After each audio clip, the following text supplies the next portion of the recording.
형들이 졸업을 해가지고 평균 연령이 좀 생각했습니다. 제가 좀더 쉽게 해야 되는데 두려워요. 어렵습니다. 여러분들 혹시 이런 여러분은 어느 나라 국민이에요 지금? 대한민국 국민이죠. 그래서 어려운 말로 국적이 어디예요? 이렇게 물으면 뭐라고 이야기해야 돼요? 아닌 사람도 있나 혹시? 여러분들의 국적은 여러분들은 대한민국이라는 나라의 국민이죠, 그죠? 증거가 있나요? 뭐가 여러분들이 대한민국 국민이라는 걸 증명해 주죠? 아, 나는 이렇게 황인종이나 동양인처럼 생겼어. 근데 어떤 때 가보면은 어떤 사람이 중국 사람인지 한국 사람인지 일본 사람인지 잘 구분이 안 될 때도 있죠. 그러면 이제 생긴 걸 가지고 나는 대한민국 국민입니다. 그렇게 증명할 수는 없잖아요. 여러분들이 대한민국 국민이라는 뭐가 이렇게 증거가 있다든지 특징이 있잖아요. 뭐 때문에 뭐로 증명할 수 있죠? 뭐? 여권이 있어요, 벌써? 죄송합니다. 제가 여러분들 너무 낮춰본 것 같아요. 여권. 혹시 없는 분은 나중에 엄마한테, 아빠한테 여권이 뭐예요? 이렇게 한번 물어보시면 또. 여권은 어떤 거죠? 여권이 뭐예요? 다른 나라 갈 때, 다른 나라에 들어갈 때 뭘 보여주죠? 여권을 보여주는데 왜 보여주죠? 나는 대한민국 국민이라서 대한민국의 정부가 나를 국민으로 인정해 주니까 당신들 나라에 들어갈 수 있도록 해주세요. 이렇게 하는 게 그 여권이죠, 그죠? 혹시 여권이 없는 사람은 어떻게 할 거예요? 나는 아직 여권 한 번도 받아본 적이 없어요. 이런 사람도 있어요. 주민등록증 있어요? 없어요. 그 엄마 아빠가 주민등록증 대신에 뭐 있잖아요, 그죠? 그거. 내가 주민으로서 등록돼 있다. 뭐 주민등록 번호가 있다든지. 주민등록증 번호를 알 수 있으면 주민등록 등본을 떼보죠, 그죠? 그걸 떼보면은 내가 거기 있어, 내 이름이. 그러면 뭐가 증명이 되죠? 나는 대한민국의 국민입니다.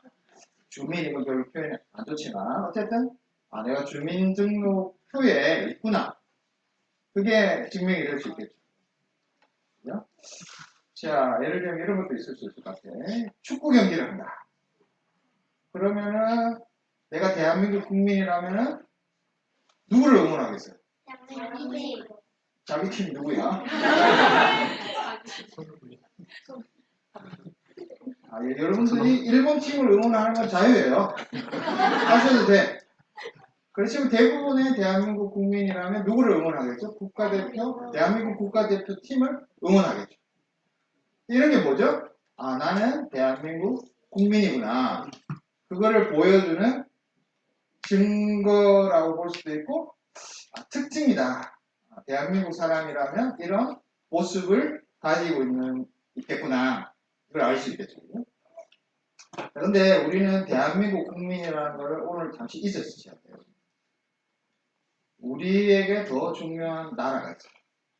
여러분들도 잘 아시는 것처럼 우리는 하나님 나라의 국민이에요. 이걸 잘 기억해요. 나는 대한민국 국민이구나. 이거 태어날 때부터 여러분들 대한민국 국민이니까 그게 중요하다 생각하지만 그보다 더 중요한 나라가 있어요. 그게 하나님 나라의 국민이에요. 근데 하나님 나라의 국민이 어떤 모습을 가지고 있어요? 어떤 게 하나님 나라의 국민을 증거해 주는 거예요? 하나님을 믿어야 되거든요. 하나님을 믿는 거. 하나님을 믿는 거는 어떤 모습일까? 그러면 나는 입으로 하나님 믿어요 이렇게 이야기하는 거. 나는 하나님 믿어. 이거 중요해요. 나는 하나님 믿습니다. 이렇게 말하는 거. 좋아요. 또 어떤 특징이 있을까? 어떤 모습을 갖춰야 우리는 하나님 나라의 국민이다 이렇게 이야기할 수 있을까? 하나님 나라에는 축구 대표팀도 없어. 옛날에 막 할렐루야라는 축구팀도 있었는데 그 팀을 응원한다고 내가 하나님 나라 백성 그건 아니에요. 그렇게 생각하면 안 돼요. 어떤 모습을 갖춰야 돼요? 하나님을 믿어야겠다. 또 한 번도 생각 안 해봤죠, 이거. 그럼 여러분들이 하나님 나라의 백성이고 국민이에요? 그거는 그런 것 같죠? 왜 그렇게 생각해요? 나는 하나님 나라의 백성이고 국민이다. 뭐 때문에 나는 그렇게 생각하는 거지?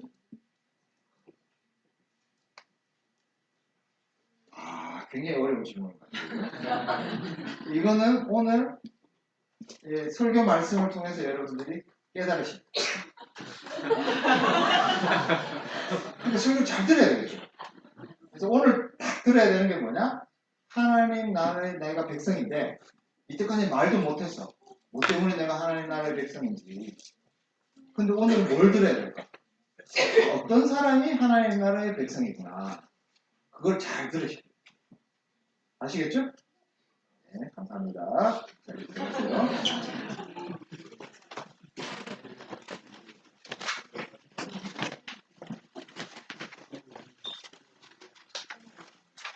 말씀을 위해서 함께 기도하겠습니다. 하늘에 계신 우리 아버지 하나님, 하나님께서는 하늘에 계시지만 독생자를 이 땅에 보내셔서 이 땅에도 하나님 나라를 펼치셨습니다. 우리는 하나님 나라의 백성임을 확신합니다. 우리의 혈통과 우리의 살아온 땅이 우리의 국적을 결정하는 것이 아니라 하나님께 속한 것이 하나님 나라가 우리의 유일한 국적임을 고백합니다. 이 안에서 살기를 원합니다. 주여 깨달음을 주시고 하나님 나라의 백성으로서 국민으로서 살아가기에 합당한 점 주의 말씀을 통해서 가르쳐 주시옵소서. 예수님 이름으로 기도합니다. 예, 오늘 마가복음 말씀은 예수님께서 하나님 나라에 대해서 말씀하신 선포하신 그 일부의 내용을 담고 있습니다. 예수님께서 마가복음 1장 15절에서 처음 설교하실 때 바로 이 하나님 나라를 말씀하셨습니다. 말로만 하셨을 뿐만 아니라 이 하나님 나라가 어떤 나라인가를 자신의 행동으로서 삶으로서 보여주시기 시작했는데 그 하나님 나라는 매우 작은 나라였습니다. 예수님께서 이 갈릴리 지역에서 일하고 계시는데 갈릴리 지역은 정말 비천한 곳이죠. 사람들이 기꺼이 살기보다는 많은 어려운 사람들이 살아가는 정말 작은 곳이었습니다. 예수님이 함께 살아가던 동시대에 훨씬 더 큰 나라들이 있었습니다. 우리가 성경 공부 시간에도 봤지만 로마라는 큰 나라가 있습니다. 어떻게 보면 그 로마라는 나라의 시민으로 속한 것이 훨씬 더 영예롭고 그것이 더 많은 것들을 줄 수 있는, 그래서 로마라는 나라가 훨씬 더 크고 또 로마에 살고 있는 그 로마의 황제가 또 그 로마 황제 밑에서 함께 그 로마 나라를 다스려가는 사람들이 훨씬 더 크고 웅대하고 강한 나라를 이루어가는 그런 시대에 예수님은 하나님 나라를 선포하셨는데 근데 그 예수님의 하나님 나라는 굉장히 작고 보잘것없고 미천한 곳에서 시작되었습니다. 특별히 예수님께서는 오늘 말씀에는 나병 환자라고 하는 더 우리가 볼 때는 비천하고 정말 사회로부터 소외되어 있고 어떻게 보면은 가장 어려운 환경 가운데 살아가는 이 나병 환자를 통해서 예수님은 하나님 나라를 보여주기를 원하셨습니다. 우리의 눈에도 하나님 나라를 볼 수 있는 눈이 있어야 할 것입니다. 우리 눈에 보이는 많은 나라들이 있습니다. 우리 눈에 보이는 많은 어떤 세력들, 권세들. 우리의 눈에는 이 세상에서 주류에 해당하는 그 사람들이 가지고 있는 많은 힘과 능력과 그리고 가능성들. 그런 것을 가지고 있는 수많은 나라들 속에서 우리는 하나님 나라를 볼 수 있는 눈을 가져야 함을 먼저 생각하게 됩니다. 하나님 나라는 갈릴리에서 시작되었습니다. 그리고 하나님 나라는 작은 이 문둥병자, 나병 환자를 대하시는 예수님의 사역으로부터 나오게 됩니다. 예수님께서 40절 말씀에 보면 한 나병 환자가 예수께 와서 꿇어 엎드려 간구하고 있다. 그렇게 되어 있습니다. 그냥 일반적인 여러분들의 상식으로도 나병 환자가 예수께 와서 꿇어 엎드려 간구했다. 이 사건은 굉장히 충격적인 사건이죠. 구약을 조금이나마 기억하시는 분이 계시다면 나병 환자는 격리되어 있는 사람들입니다. 예수님께서 지금 어디에 계시냐를 생각해 봤을 때 마가복음 1장 38절 39절에 예수님의 일반적인 사역에 대해서 이야기하고 있습니다. 거기 보시면 예수님께서 우리가 다른 가까운 마을들로 가자 이렇게 표현하십니다. 자, 여기서 마을들이라는 표현 그리고 45절을 보시면 이 마을들이라는 똑같은 표현을 폴리스라는 단어인데요. 이 폴리스라는 단어를 동네라고 번역하고 있습니다. 예수님은 이 폴리스를 다니시면서 그 폴리스에서 안에서 전도를 하셨습니다. 이 폴리스라고 하는 것은 어떤 도시들, 어떤 마을들인가 하면 갈릴리 주변 지역에 위치하고 있었던 일종의 성들입니다. 그러니까 이 폴리스라고 하는 것은 그냥 흩어진 마을이 아니라 한 성 안에 성이라는 것에 보호되고 있는 그리고 그 안에서 마을을 이루고 있는 굉장히 압축된 지역을 말하는 것입니다. 그리고 가버나움이라는 지명을 기억하시는데요. 여기도 폴리스였습니다. 이 가버나움이라고 하는 폴리스는 성에 의해서 보호를 받는 전쟁이 많으니까 당시에는 될 수 있으면 이 성을 통해서 어느 정도의 규모인지는 모르겠지만 어떻게 해서든지 성을 짓고 그 안에 마을들을 형성해서 그 안에 살아가고 있는 하나의 생활 단위를 폴리스라고 했습니다. 예수님께서 다니신 곳은 주로 이 폴리스 지역 안에서 사람들을 만나고 전도하신 것을 알 수 있습니다. 특별히 39절에 보시면 회당에서 전도하셨습니다.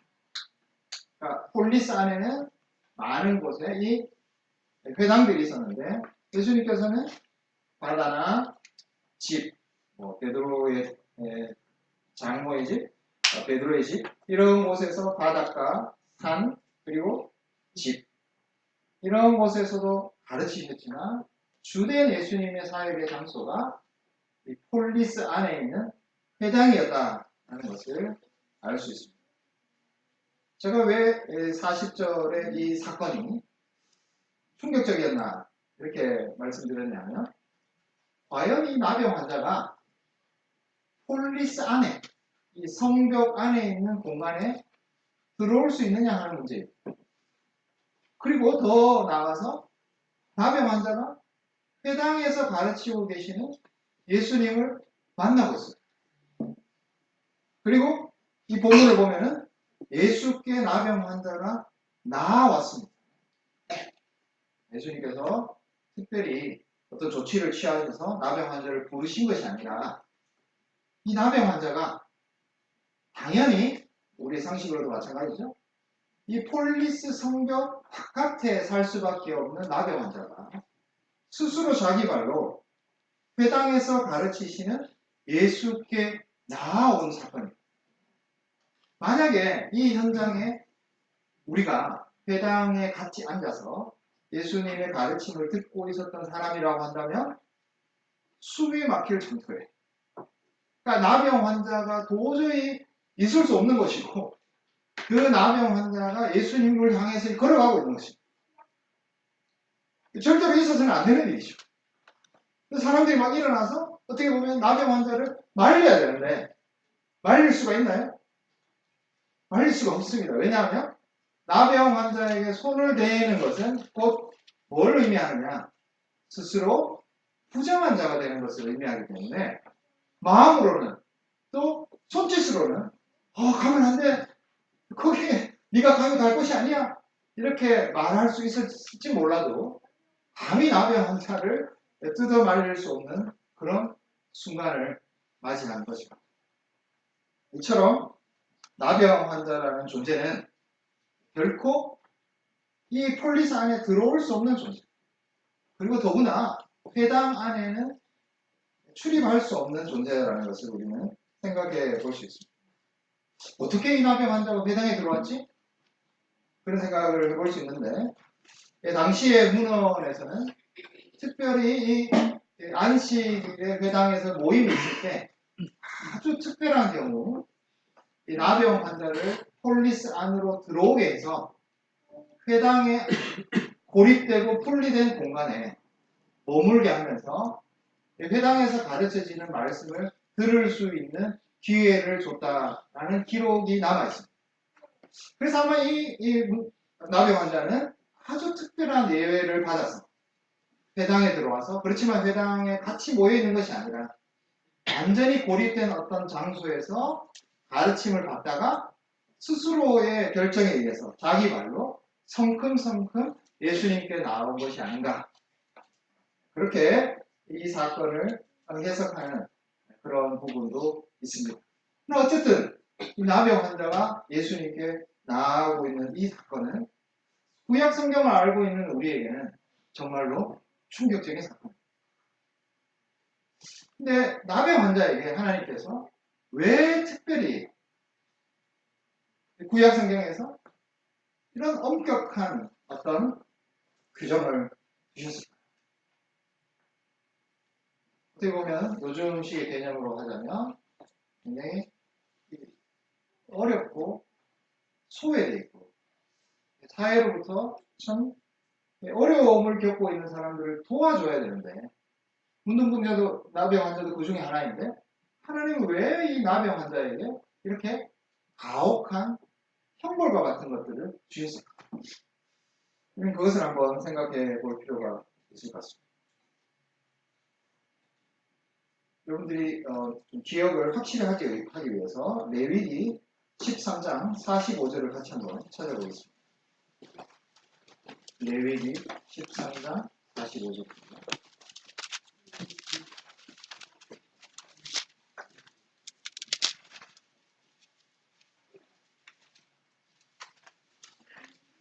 제가 읽겠습니다. 레위기 13장 45절. 나병 환자는 옷을 찢고 머리를 풀며 윗입술을 가리고 외치기를 부정하다 부정하다 할 것이요 병 있는 날 동안은 늘 부정할 것이라. 그가 부정한 즉 혼자 살되 진영 밖에서 살지니라. 이게 원래 나병 환자에게 주어진 하나님의 그 규칙이죠. 그 앞에 보면 나병이 발생했을 때 먼저 제사장을 찾아갑니다. 제사장을 찾아가서 부정하다는 그런 진단을 받게 됩니다. 그리고 진영 밖으로 쫓겨납니다. 여기 나와서 진영 밖에서 살아갑니다. 그리고 이 문둥병 나병이 나았을 때 다시 제사장에 찾아가서 정결하다는 그런 진단을 받고 다시 진영 안에서 살아가게 되는 거죠. 지금 이 시대는 광야 시대이기 때문에 광야에서 살아가는 시대이기 때문에 우리가 구약 성경을 배울 때 그때 기억을 되살려 보시면 광야에서 머물 때 구조가 그렇습니다. 12지파가 11지파죠. 11지파가 텐트로 거기에서 광야에서 텐트를 쳐서 살아갑니다. 근데 그 텐트를 지을 때 하나님께서 분명히 규칙을 주셨죠. 그것은 성막을 중심으로, 성막이 가운데 있습니다. 자, 그 성막이 가운데 있는 것을 뺑 둘러싸서 12지파가 천막을 치고 거하는 것입니다.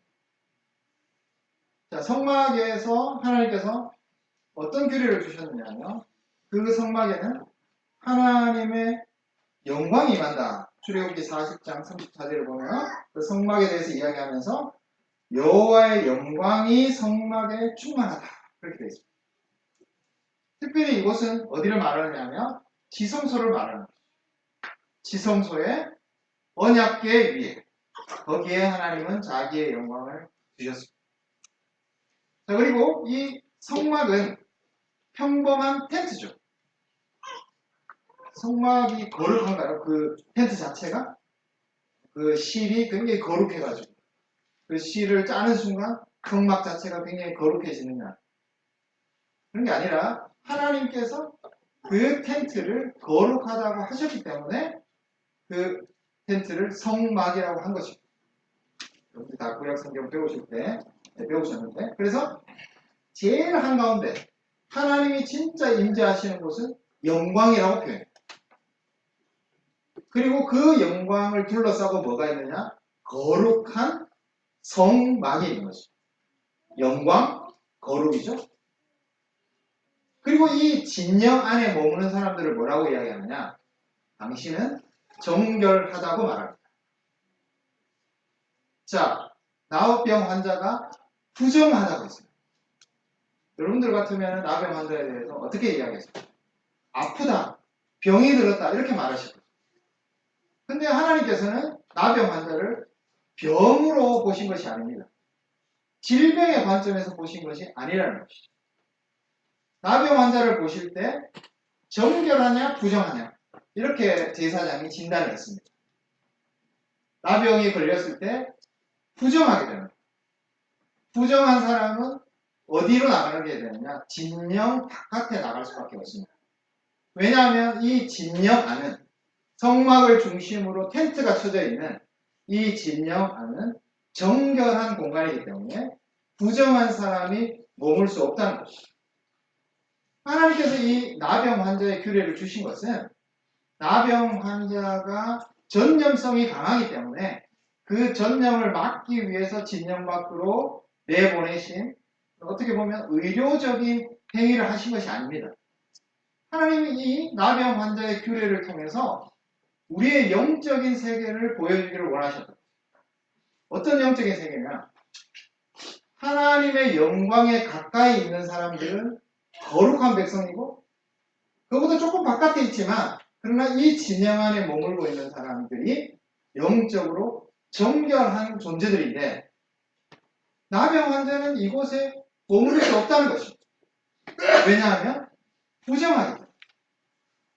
그리고 진영 바깥에 나가서 어떻게 살아가죠? 오늘 방금 전에 우리가 레위기 14장 45절과 46절을 읽었는데, 나병 환자는 옷을 찢고, 옷을 이야기 지금도 옷을 찢는다고 생각해 보시고, 요즘 기분이 아닌데 어쨌든 머리를 풉니다. 그리고 윗 입술을 가리고 계속해서 뭐라고 이야기하느냐? 내가 부정하다 부정하다 이렇게 외치면서 있어요. 자, 진영 바깥이라는 공간 자체가 이미 굉장히 황량한 곳이겠죠. 사람이 살고 있지 않은 그런 벌판과 같은 곳에 나가서, 혹은 토굴에 나가서 그곳에서 옷을 다 찢고 머리를 풀고 윗입술을 가리고 부정하다 부정하다 이렇게 외치고 있는 존재를 한번 상상해 보십시오. 거기다가 이 사람은 나병 환자예요. 직접 나병 환자를 보신 적이 대부분 없으실 거예요. 저는 이 한국에 많은 나병 환자들이 모여 살아가는 그런 마을들이 있는데, 한번 그 마을에 있는 교회를 방문한 적이 있어요. 그 교회 목사님도 나병 환자셨어요. 그러니까 본인이 나병 환자로서 나병 환자들만 모여 사는 곳에 복음을 전하기 위해서 사역하고 계십니다. 그 옛날에 우리 교단에서는 영남노예라고 해서 따로 노예가 있었습니다. 그런 교회들만 모여있는 교회가 있었습니다. 그런 교회들을 몇 번 방문한 적이 있는데 목사님은 굉장히 많이 이렇게 상태가 좋으신 분이셨어요. 나병 환자 중에서. 그런데도 제가 그분의 모습을 똑바로 쳐다보기가 좀 힘들 정도로 계속해서 그분을 보기에 굉장히 민망할 정도로 얼굴이라든지 손이라든지 이런 부분들이 굉장히 좀 안타까운 그런 모습으로 살고 계십니다.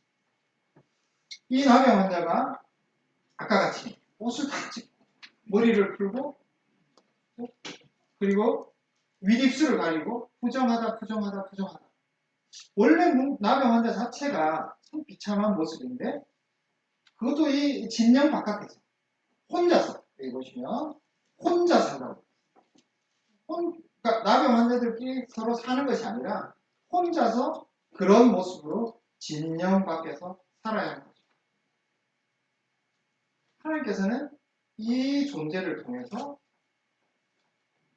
사실은 하나님의 영광을 떠난 그런 존재가 얼마나 비참하다는 것을 보여주기를 원하셨고 나병 환자의 그 의료적인 조치를 하신 것이 아니라 하나님의 영광으로부터 멀어진 자,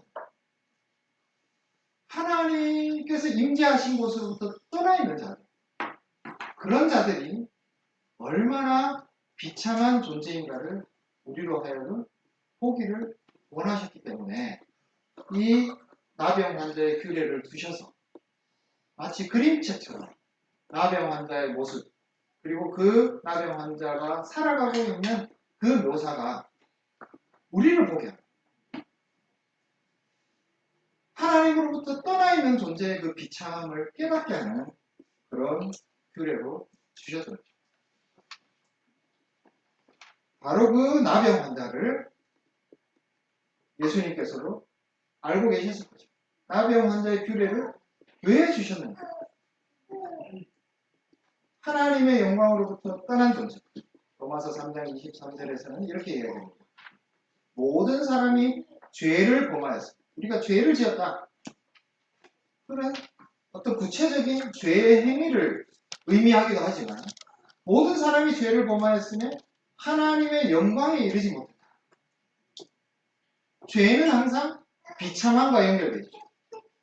우리가 죄인 가운데 있고 하나님의 영광에 이르지 못했다는 것은 단지 어떤 죄를 저지르고 있는 모습이 중요한 것이 아니라 하나님의 영광으로부터 떠나 있다는 사실이 중요하다는 거죠. 그런 우리를 보게 하는 모습이 누구이냐? 바로 이 문둥병자의 모습. 에덴 동산에서 쫓겨났던 아담과 하와를 떠올려 보십시오.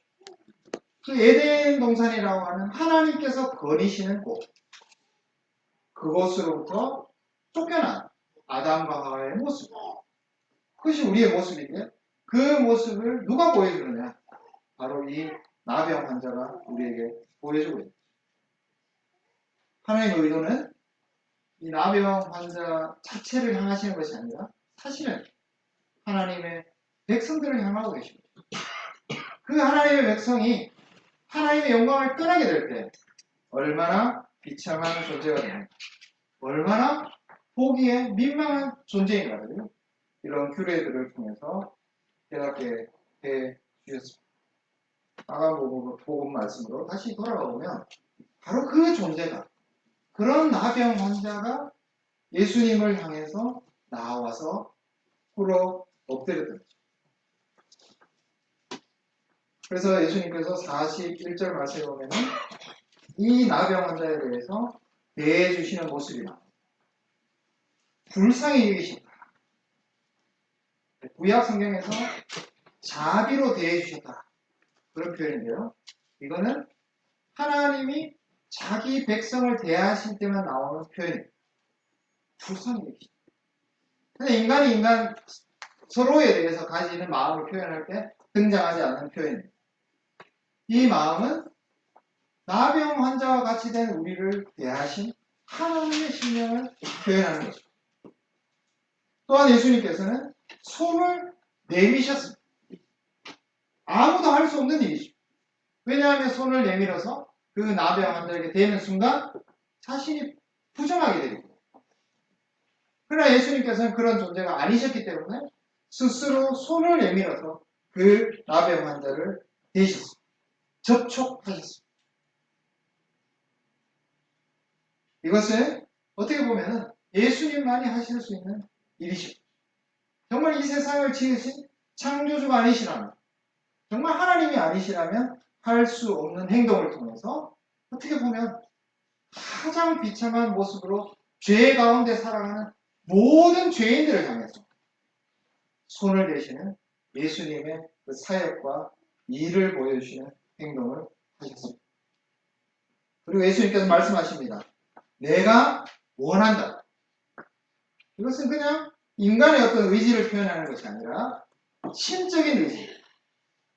하나님만이 말하실 수 있는 이 문둥병자를 내가 원하노니 깨끗하게 하겠다. 그런 하나님의 의지가 담긴 표현을 여기에서 말씀해 주셨습니다. 41절에 예수님께서 하신 행동은 상식적이지 않은 행동이었습니다. 오직 정말 창조주와 같은, 그러나 그 창조주 되신 분이 이 세상에 존재하는 모든 죄인들, 하나님의 영광을 떠나 있는 그런 모든 비참한 자들을 향해서 하실 수 있는 그런 하나님만의 행동이라는 것을 우리는 보아 알게 됩니다. 그분이 직접 손을 내미셨습니다. 그분이 그것을 받아 안으셨습니다. 그 죄와 비참함 자체를 자기의 손으로 자기의 육체와 접촉하시면서 거기에 치유의 손으로 대해 주신 것입니다. 외면하시거나 그냥 말씀으로 하신 것이 아니라 자기의 온 육체를 다하셔서 전 존재를 걸고 그 나병 환자에게 자기를 대신 그런 행위를 하십니다. 어떻게 보면 한 나병 환자에게 하신 행동이지만 여기에 예수님께서 모든 인류를 향해서 나병 환자와 같이 살아가는 하나님의 영광을 떠난 모든 비참한 자들을 향해서 예수님이 어떤 마음과 어떤 심령으로 이 자들을 대해주시는가를 이 행동들과 말씀을 통해서 보여주신 것입니다. 여기서 우리가 보아야 될 부분은 우리가 예수님 앞에 설 때마다 우리는 어떤 존재인가를 항상 보아야 합니다. 우리는 물론 예수 그리스도 안에 있고 이제 하나님의 영광에 이르지 못한 자가 아니라 하나님의 영광을 향해서 나아가는 자들임에 분명합니다. 그러나 근본적인 우리의 모습은 우리가 아무리 어떤 좋은 지위나 아무리 그럴듯한 분한, 아무리 우리를 포장할 수 있는 많은 것들로 우리를 장식할 수 있다 할지라도 우리 자신을 포장할 수 있다 할지라도 우리의 근본적인 모습은 항상 이 문둥병자와 같은 모습이라는 것을 기억해야 된다. 이 세상에서는 얼마든지 여러분들이 우리를 포장하고 살아갈 수 있습니다. 그러나 예수 그리스도 앞에 설 때 우리는 항상 어떤 존재인가? 그것은 이 문둥병자와 같은 비참한 존재라는 거죠. 하나님의 영광을 떠나서 그곳에서 헤어날 수 없는 혼자 살되 진영 밖에서 가장 비참한 모습으로 살아가는 존재. 그것이 항상 하나님 앞에서의 우리의 본래 모습이라는 거죠. 이것이 우리의 진정한 모습입니다. 이 진정한 모습을 우리가 보지 못한다면, 이런 모습으로 우리 자신을 비추지 못한다면 우리는 우리 자신을 전혀 알지 못하는 자들. 여러분들이 여러분 자신을 어떻게 평가하시나요? 때로는 굉장히 괜찮은 인간으로, 괜찮은 사람으로 나를 생각할 수 있습니다. 때로는 굉장히 내가 뭔가를 가지지 못하는, 실패한, 루저로 우리 자신을 생각할 수 있습니다. 그 모든 생각을 벗어버리고 원초적으로 우리가 돌아가야 될 나 자신에 대한 판단이 무엇입니까? 내가 나병 환자와 같은 존재라는 그런 깨달음. 나는 하나님 앞에서 이 모습밖에 가질 수밖에 없다는 고백이 항상 우리에게 있어요. 나병 환자 자체가 얼마나 비참한 모습입니까? 거기에다가 얼마나 비참한 가운데 이 존재가 살아가고 있어요. 그걸 거울처럼 우리는 봐야 합니다. 그 존재에 나를 비추는 거죠. 나는 정말 그런 존재였다는 거죠. 지금도 여전히 그런 실제적인 모습을 가지고 살아가는 존재일 뿐이라는 것을 우리는 항상 이 나병 환자의 규례를 통해서 보아야 합니다. 이 깨달음이 없을 때 우리는 예수님이 나를 대해 주신, 손을 대해 주신, 불쌍히 여겨 주신, 나에게 정말 말씀해 주시고 나를 깨끗하게 해주신 그 은혜가 얼마나 크다는 것을 평생 동안 깨닫지 못할 것입니다. 말로는 은혜, 은혜 이렇게 이야기하지만 그러나 결코 예수 그리스도의 은혜가 얼마나 큰가를 우리는 평생 동안 알지 못한 채 그냥 어중간한 중간 상태에서 부족하게 예수 그리스도의 은혜를 피상적으로 생각하면서 살아가는 존재일 수밖에 없을 것입니다. 나병 환자의 규례, 그리고 예수께 나온 이 나병 환자의 모습, 그것이 철저하게 나의 모습이라는 이 고백이 우리의 평생에 늘 하나님 앞에 설 때마다, 예수 그리스도 안에 설 때마다 우리에게 있어야 우리는 하나님 나라의 백성입니다. 하나님 나라 백성이라고 해서 특권을 누리고 살아가는 것이 아니라 바로 이 분명한 자각이 우리에게 있어야 우리는 진정한 하나님 나라의 백성이 될 수 있다. 예수님께서 이 일을 하신 뒤에 이 나병 환자에게 엄히 경고하셨습니다. 아무에게도 말하지 마. 그리고 원래 모세의 율법이 정한 대로 제사장에게 가서 그것을 보여주라. 그래서 정결하다는 그런 판례를 받으라고 예수님께서 분명히 말씀해 주셨습니다. 근데 45절에 보면 이 나병 환자는 예수님께서 당부해 주신 그 당부대로 행하지 않았습니다. 왜 그렇게 했는지 우리로서는 이유를 알 수가 없습니다. 그러나 그 결과는 굉장히 중요합니다. 이 나병 환자가 이 일을 널리 퍼지게 함으로써 예수님께서는 45절에 보면 다시는 드러나게 동네 폴리스 안으로 들어가지 못하셨습니다. 다시는이라고 하는 것이 어느 정도 기간인지는 모르겠습니다. 그러나 상당 기간 동안 예수님은 폴리스에 들어가지 못하시고 오직 바깥 한적한 곳에 계셨다. 바깥이라는 것이 어디를 의미하는 거죠? 폴리스 성 바깥을 의미합니다.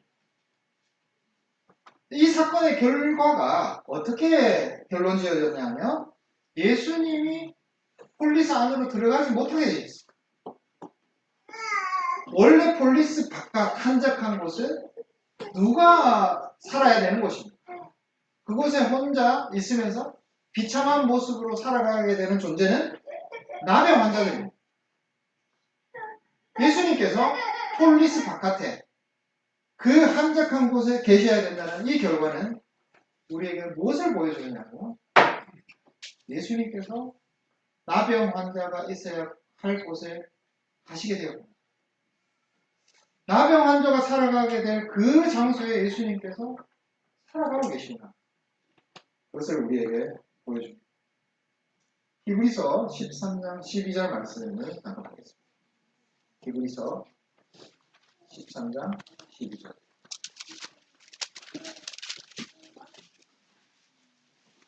신약성경 368장입니다. 제가 가지고 있는 이런 말씀. 히브리서 13장 11절 12절 말씀을 보겠습니다. 이는 죄를 위한 짐승의 피는 대제사장이 가지고 성소에 들어가고 그 육체는 영문 밖에서, 영문이라는 것은 어디를 말하냐면 구약의 그 광야 시대에서는 진영 밖을 의미하는 것이겠죠.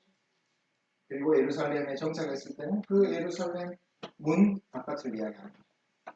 12절 말씀 보겠습니다. 그러므로 예수도 자기 피로써 백성을 거룩하게 하려고 성문 밖에서 고난을 받으십니다.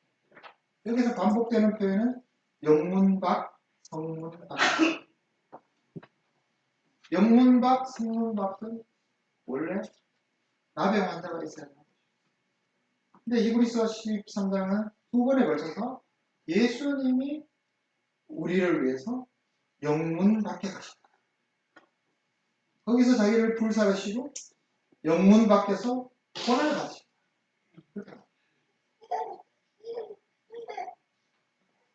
원래 나병 환자가 있어야 됩니다. 원래 우리가 있어야 합니다. 그 자리에 예수님께서 가시죠. 왜 가셨죠? 예수님께서 나병 환자와 같은 존재, 하나님의 영광을 떠난 존재, 하나님의 영광에 가까이 갈 수 없는 그런 자리에 예수님 스스로 서신 거죠. 하나님과 교제할 수 없는 에덴 동산으로부터 쫓겨난 그 비참한 하나님의 저주의 자리에 예수님께서 스스로 서주신 그곳이 어디냐? 영문박, 성문박, 바깥, 도시, 폴리스 바깥 한적한 곳입니다. 예수님께서 십자가에 달리셨을 때 나의 하나님, 나의 하나님 어찌하여 나를 버리셨나이까 그렇게 외치셨습니다. 예수님은 하나님의 버림을 받는 자리에 자기를 주셨습니다. 고린도서 5장 21절에는 하나님이 죄를 알지도 못한 자로 우리를 대신하여 죄를 정죄. 로마서 5장 8절에는 우리가 아직 죄인 되었을 때 그리스도께서 우리를 위하여 죽으심으로 하나님께서 우리에 대한 자기의 사랑을 확정하셨다. 우리가 죄인입니다. 우리가 하나님의 영광으로부터 떠나 있습니다. 예수님이 그 자리에 우리를 대신해서 서 있습니다. 예수님께서는 흥부에 내려가셨습니다.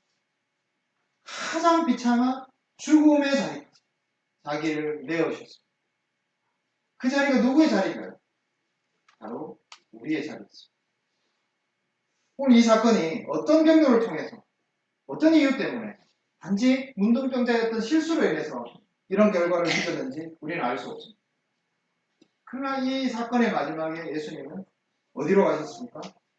폴리스 바깥에서 들어오지 못하고 그 바깥 한적한 곳에 머무르실 수밖에 없었습니다. 그것을 통해서 예수님께서 우리를 대신해서 자신이 우리의 자리에 하나님의 영광을 떠난 그 자리에 자기를 두셨다. 십자가의 사건을 생각나게 합니다. 우리가 하나님의 나라의 백성이라면 예수님이 우리를 대신해서 우리를 위해서 어디에 서주셨는가를 볼 수 있는 자들이 되어야 해요. 우리의 비참함을 알지만 그러나 그것으로 끝나는 것이 아니라 그 비참함 때문에 예수님이 어디에 계셨고 예수님이 자기를 우리와 똑같은 그 자리에 우리가 가야 되는 그 자리에 자기를 세우셨다는 사실. 스스로 자체에서 자기의 의지로 그 자리에 계신다는 사실. 그것을 기억하는 자들만이 하나님 나라의 백성이 될 것입니다. 마지막으로 마가복음 1장 45절의 제일 마지막 부분을 보시면 이 바깥 한적한 곳에 계시지만 신기하게도 사방에서 사람들이 그에게 나아왔습니다. 원래 이 도시 폴리스 바깥은 사람들이 많지 않은 곳입니다. 사람들이 그곳에 나가고자 원하는 곳이 아니었어요. 그러나 신기하게도 여기에 사방에서 사람들이 그에게 나오게 되었습니다. 좀 전에 우리가 읽었던 히브리서 말씀 13장에서도 이런 표현이 나옵니다. 히브리서 13장 13절을 보겠습니다. 히브리서 13장 13절.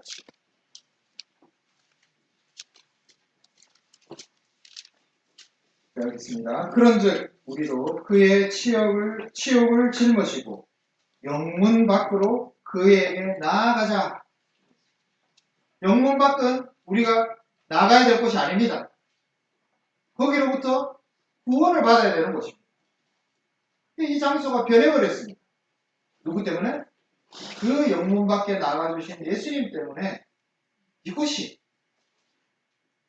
비참함과 저주의 자리가 아니라 오히려 예수 그리스도와 함께하는 자리, 오히려 하나님의 영광이 있는 자리, 하나님의 임재가 있는 곳이 되어버렸습니다. 그래서 사람들이 나오기 시작했고 심지어는 히브리서 13장에서는 우리도 그곳으로 나가야 된다 라고 명령하고 있습니다. 어떻게?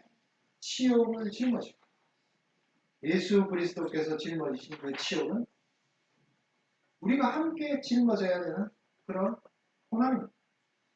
이제 우리도 예수 그리스도로 말미암아 이 문둥병자의 나병 환자의 상태로부터 떠났기 때문에 기꺼이 이 치욕을 짊어지고 영문 밖으로 나갈 수 있어야 된다는 것이죠. 예수님의 고난은 우리의 죄를 사해 주시기 위해서 우리를 나병 환자의 상태에서부터 건져주셔서 하나님의 영광에 이르게 하신 것이지만 그러나 그 고난은 우리가 이제 함께 해야 되는 고난이 된 것입니다. 만약에 우리가 하나님 나라의 백성이라면 그거는 예수님의 일이야. 예수님께서 우리를 대신해서 해주신 일이야. 거기서 끝나는 것이 아니라 이제는 우리가 능동적으로 함께 짊어지고 고난받아야 되는 그런 인물로서의 이 영문 밖을 바라볼 수 있는 자가 되어야 한다. 거기로 나가야 된다는 것이죠. 그곳에 함께 예수 그리스도와 능력을 지면서 살아가야 되는 곳이 영문 밖이라는 것을 깨닫는 자들. 여러분들이 사명을 다하면서 예수 그리스도 안에서 살아가는 자들도 임무를 다하면서 치욕을 받습니다. 고난을 받습니다. 어려움이 있습니다. 힘듦이 있죠. 그러나 우리는 거기로 나가야 됩니다. 왜? 예수님께서 거기 계시기 때문에. 예수님께서 거기로 나아오라고 하시기 때문에.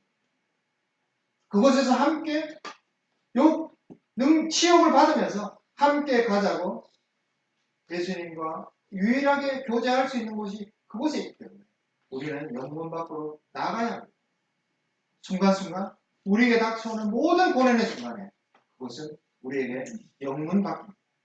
하나님의 백성으로 살기 위해서 우리에게 주신 사명을 다하기 위해서 우리는 순간순간 끊임없이 영문 밖을 경험할 수밖에 없습니다. 그곳으로 나아가야 합니다. 기쁨으로 예수 그리스도가 계시기 때문에 그것을 감사 안으면서 나아가야 되는 임무를 분명히 행하는 자들, 그들이 하나님 나라의 백성이고 국민이라는 것을 이루하여 보여주고 계십니다.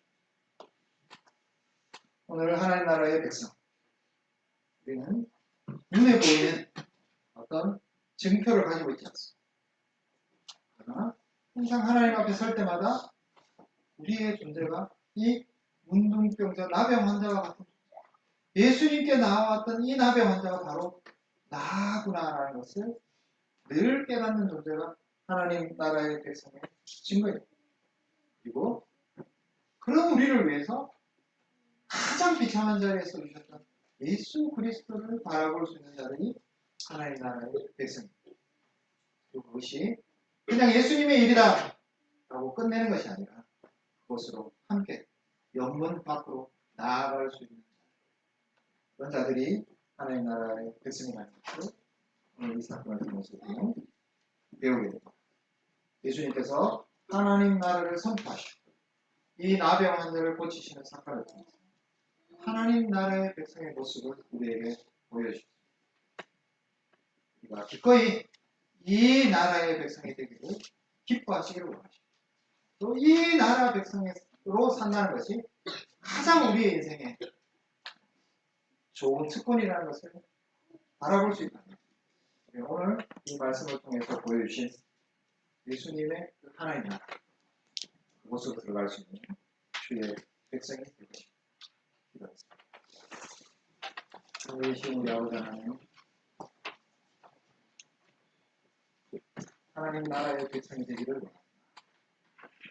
이 세상 나라에 속한 자로 살아가지 않기를 우리를 나병 환자 그를 그처럼 대해 주시고 그 예수 그리스도를 바라보게 하시고 그분이 가셨던 영문 밖의 길 함께 갈 수 있도록 인도하여 주시옵소서. 예수님 이름으로 기도합니다. 찬송가